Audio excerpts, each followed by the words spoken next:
الحضارة المصرية من أهم وأعرق الحضارات الموجودة في العالم، مليانة أسرار كتير.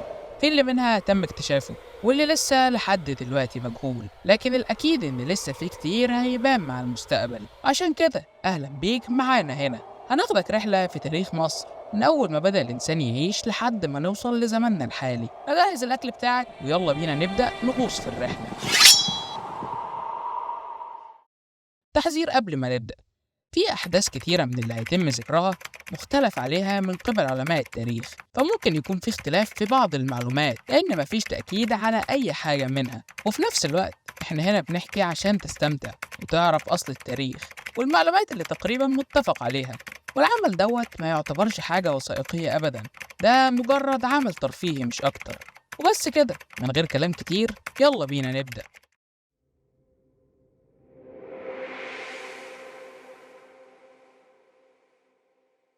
في الركن الشمالي لقارة أفريقيا كان في نهر كبير. النهر كان بيحصل حواليه فيضانات كتيرة بعد انتهاء الدورة الجليدية الأخيرة، وبسبب التربة الخصبة والمياه العذبة بدأ يظهر نباتات كتيرة في المنطقة. في الوقت كانت الحياة البدائية مسيطرة، قبائل كتيرة منتشرة في كل حتة عايشين على الصيد، بعد ما تم اكتشاف الاختراع العصري جدا اللي غير موازين الحياة كلها بعد ما تم اكتشاف النار.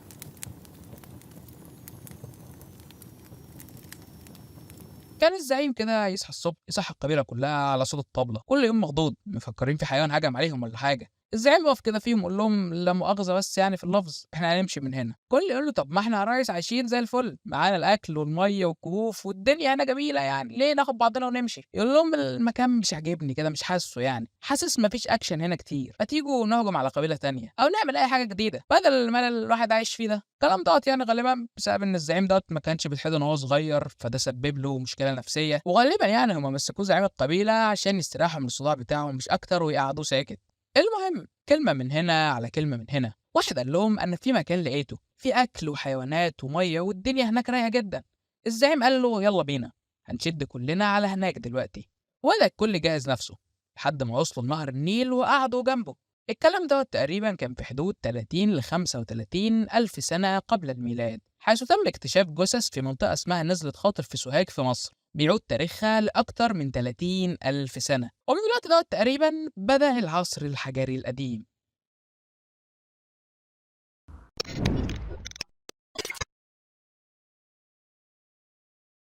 كان بيميز العصر ده إن الحياة كانت غير مستقرة، والأدوات المستخدمة كان بيتم صنعها عن طريق الحجارة. ومن الآثار اللي تم اكتشافها من العصر ده الصناعة العاترية اللي اتسمت بالاسم عشان أول مكان لقوها فيه كان بئر العاتر في شرق الجزائر، تقريبا من حوالي 40 ألف سنة قبل الميلاد. وبرضه كان في صناعة خرموسة، ودي تقريبا كانت من 30 ل 40 ألف سنة قبل الميلاد، وده اللي كان بيميزها إنها مش مجرد حجارة بس، لا ده كمان كانت باستخدام عظام الحيوانات وشوية معادن زي الهيماتايت.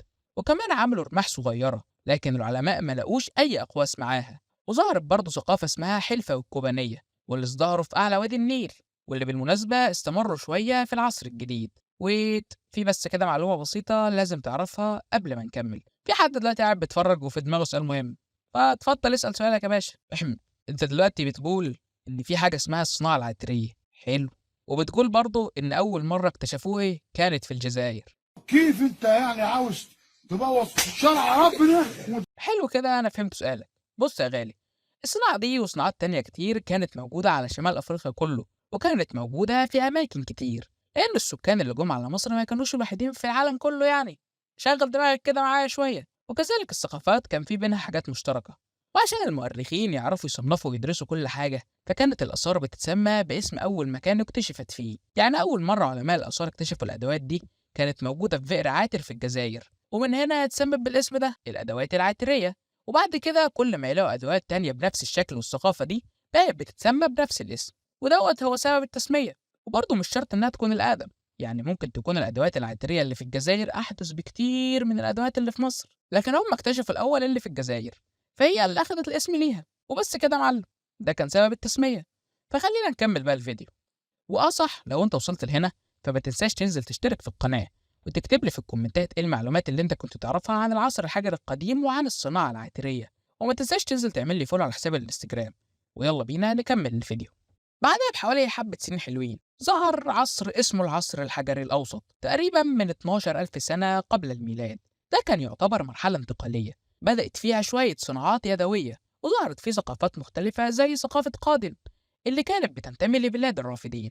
لكن البحوثات أثبتت إن أصلها كانت مصر العليا اللي هي جنوب مصر في الزمن ده. وظهرت كمان ثقافة اسمها الحرفية والسبيلية، وكل دوت كان قبل ما نخش في آخر حقبة في عصر ما قبل التاريخ، قبل ما نخش في العصر الحجري الحديث.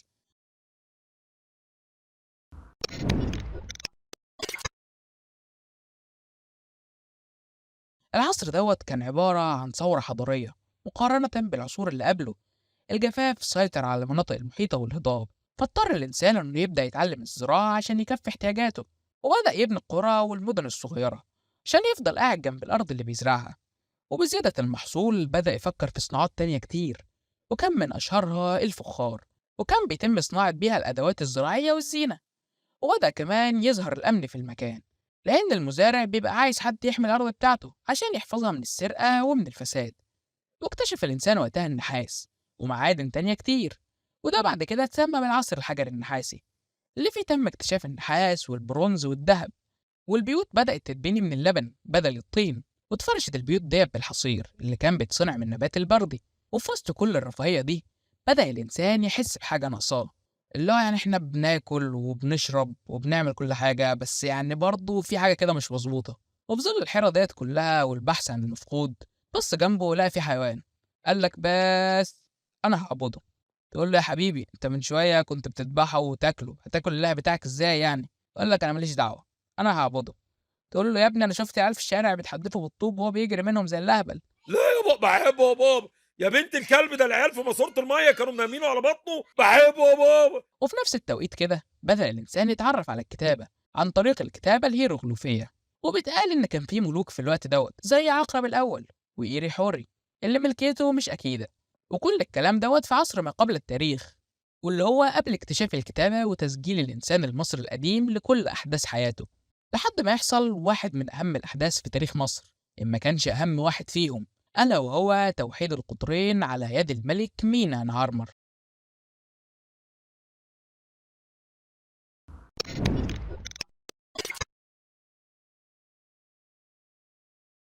اختلف المؤرخين في تحديد السنة اللي بدأ فيها مينا حكم مصر، منهم اللي بيقول 4300 سنة تقريبا، وفي اللي قال لأ ده 5000 سنة قبل الميلاد، وفي ناس تانية تماما بتقول لا ده ولا ده، هو كان 2900 أو 2700. لكن تقريبا اللي علماء كتير اتفقوا عليه إن هو سنة 3200 قبل الميلاد. في الوقت دوت مصر كانت متقسمة لعدة أقاليم، وفي كل إقليم في مدينة وفي مركز للحكم ورمز خاص بيها. كان بيحصل أوقات اتحاد بين الأقاليم المختلفة. بعد كده تم توحيد شمال مصر لمملكتين فقط، والصعيد كله بقى مملكة واحدة. وبعدها بشوية تم توحيد الشمال كله في مملكة واحدة، وبكده مصر بقت مملكتين منفصلين. ظهرت محاولات كتيرة وقتها في توحيد المملكتين. في بعض العلماء حتى بيقول إن كان في ملك اسمه العقرب كان بيحاول يوحد مصر ونجح فعلا، لكن اتفككت بعدها تاني على طول، لحد ما جه ملك اسمه نعرمر ما كانش عاجبه حاله. قعد يقول أنا عايز الكل يهتم بيا، والله لا أخلي الكل يهتم بيا، أعملها إزاي أعملها إزاي. ما كانش في وقتها فيسبوك يخش يعرفنا بصياحه يعني. فقال لك بس أنا لقيتها، إحنا مملكتين، واحدة في الشمال وواحدة في الجنوب، محدش فيهم طايق التاني، أنا هوحدهم، أنا المطرقع. والغريب وقتها بقى إنه فعلا قدر يوحدهم.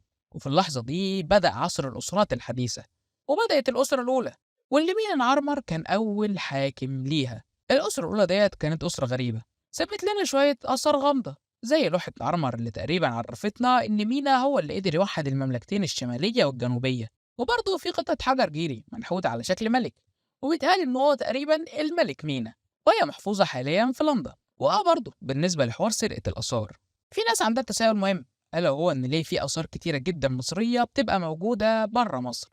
فلو أنت مهتم بالقصة ديت وحاببنا نبقى نعمل عنها فيديو، انزل اكتب لها تحت في الكومنتات، ولو في كومنتات كتير فهنعملها على طول إن شاء الله. حسب قائمة أبيدوس فمينا هو أول ملك في تاريخ الأسرة الأولى. وقائمة أبيدوس ديت بالمناسبة هي لوح صخر كبير فيه حوالي 76 اسم من أسماء ملوك مصر. وبالنسبة لمينا فبيتنسب له إن هو اللي أسس مدينة منف، وأسس معبد الإله بتاح في نفس المدينة. وبيتقال إنه مات بسبب جرح اتصاب بيه وهو بيصطاد. جه بعده الملك حور عها، أتمنى إن أنا أكون نطقت اسمه صح، بس هو عموما اسمه زي ما مكتوب قدامك في الشاشة كده.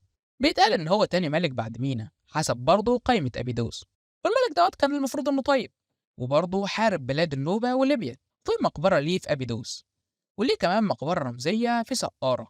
وبعد الملك دوت جه الملك جر، واللي برضه أتمنى إن أنا أكون نطقت اسمه صح.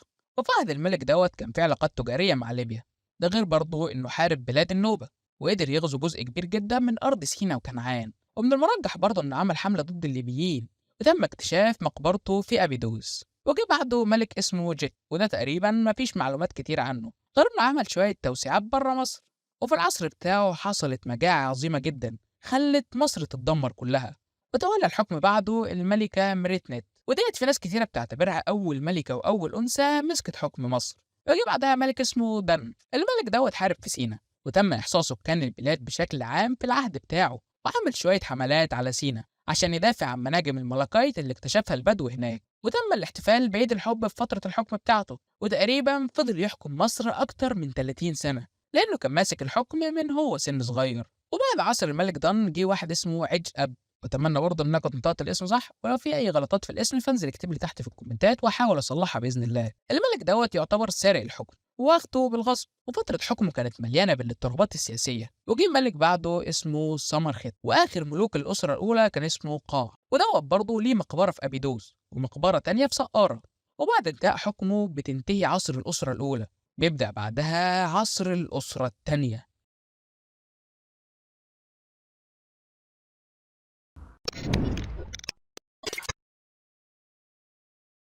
الأسرة التانية كانت بتشكل مع الأولى عصر اسمه الأسر المبكرة، لأنهم برضه ما كانش ليهم آثار كبيرة بشكل ملحوظ زي الأسر اللي هتيجي بعد كده. ده غير كمان إن مش معروف بشكل دقيق إيه الأسباب اللي خلت الأسرة الأولى تتهد ويجي مكانها الأسرة التانية. وبدأت الأسرة التانية بأول ملك ليها، واللي هو حتب سخموي.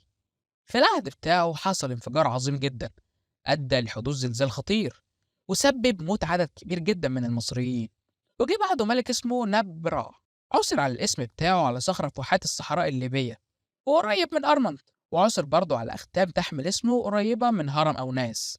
وهو كان أول ملك يظهر في اسمه كلمة رع، اللي هي تعني معبود الشمس في أسماء الملوك، وتقريبا هو أول واحد بدأ الموضوع ده ومهد لعبادة الشمس وأكد على أهميتها، والأهمية اللي هتفضل تزيد بعد كده بشكل كبير لحد ما توصل للأسرة الخامسة. ومن المحتمل إن حتب سخم ونبرع الاتنين اتدفنوا في سقارة. جه بعدهم ملك اسمه ني نيجر، وفي حجر اسمه برمو ده اللي كلمنا عن أحداث العصر بتاعه، فاتقال إنه كان بيعمل أعياد كتير وعمل إحصائيات للبلاد كتير برضه. وفي السنة 13 من حكمه حصلت حرب أهلية. وبالمناسبة برضه حجر برمو يعتبر الجزء الأكبر من 7 أجزاء متبقية من لوحة تذكارية كبيرة تعرف باسم الحوليات الملكية للدولة القديمة، اللي كانت بتحتوي على قائمة ملوك مصر من عصر الأسرة الأولى لحد بداية عصر الأسرة الخامسة، وبتسجل الأحداث المهمة في كل سنة من سنين حكمهم. وبيتقال إنه تم نحته تقريبا في عصر الأسرة الخامسة. بعد الملك نينيجر جه ملك اسمه وينج، وده مفيش معلومات كتيرة معروفة عنه. وبعده جه الملك سينج أو سيندي، وده برضه المعلومات اللي عنه قليلة، بس لقينا تمثال من البرونز بيحمل اسمه في عصر الأسرة ال26. لحد ما جه بعده الملك خاع سخومي. الملك دوت حكم 48 سنة، وفي العصر بتاعه حصلت ثورة على عبادة الإله حورس اللي كان بيتعبد في الشمال، وبدأ شوية ناس تعبد الإله ست اللي كان بيتعبد في الجنوب.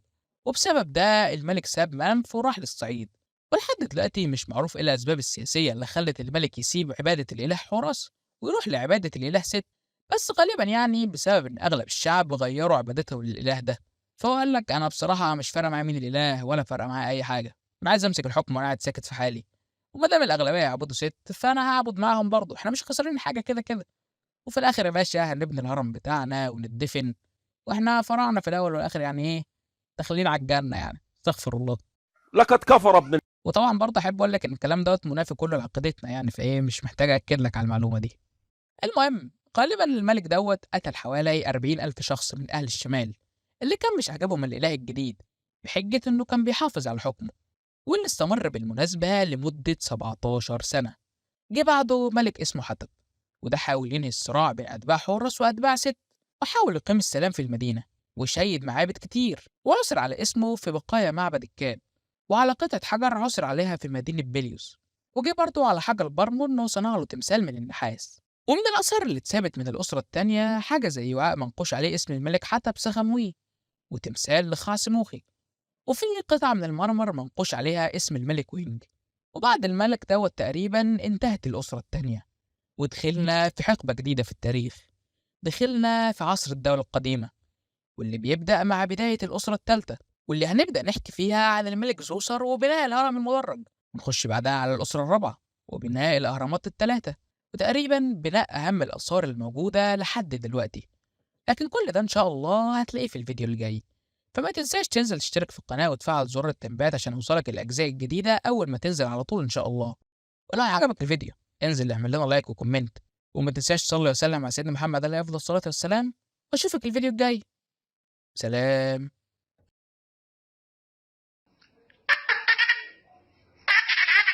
باي باي.